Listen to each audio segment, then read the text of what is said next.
ကျွန်တော်မနေ့ကတင်ပေးခဲ့တဲ့ကောင်လေးပေါ့နော်ဒီကောင်လေးကိုနေ့တိုင်းဝင်ပြီးတော့မှကျွန်တော် check in လုပ်ပါ daily boost ဆိုတာရှိတယ်ဒီမှာ200ရမယ်နော်200 point 200ရမယ်ပြီးရင်ကျွန်တော် refer ရှိရင် refer နဲ့တက်တဲ့ဟာလေးတွေဝင် claim ယူပါပြီးတဲ့အခါမှာကျွန်တော်ဒီဘက်မှာ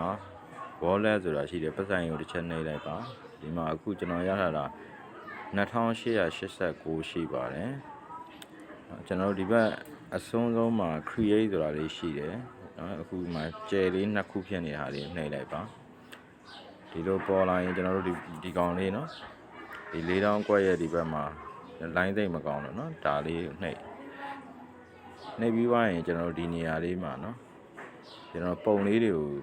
ဘယ်လို download ဆွဲတဲ့သဘောပေါ့ဗျာကိုလိုချင်တဲ့ပုံလေးတွေကို AI ကိုဖန်တီးခိုင်းတာပါဒီမှာဆိုရင်တော့ဒါသူ original ရေးပေးထားတာ cloud of color blue skin down glow ဘာညာပေါ့ဗျာဓာတ်ပုံမှာဘယ်လိုချင်တဲ့ဟာတွေထည့်ရေးခိုင်းတာပေါ့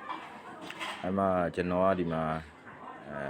ငှက်တွေပါလေကျွန်တော်ထပ်ပြီးတော့ထည့်ရေးလိုက်တယ်ဒါလေးကိုနှိပ်ပြီးတော့မှဒီမှာပုံလေးတွေပေါ်လာတာဒီ4000ကွက်အခုက line မကောင်းလို့ဒီအမဲအောင်ကွက်တွေဖြစ်နေတာကိုမှားလိုက်တဲ့ order တင်လိုက်တဲ့ပုံလေးတွေကျလာလိမ့်မယ်နော်ဒါလေးတွေကျလာပြီဆိုရင်ကျွန်တော်တို့ဒီ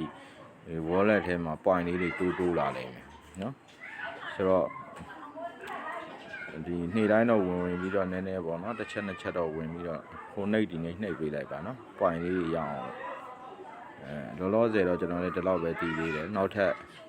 ဒီကောင်နဲ့ပတ်သက်ပြီးတော့ update သိရရင်ကျွန်တော်ထပ်တင်ပေးပါမယ်နော်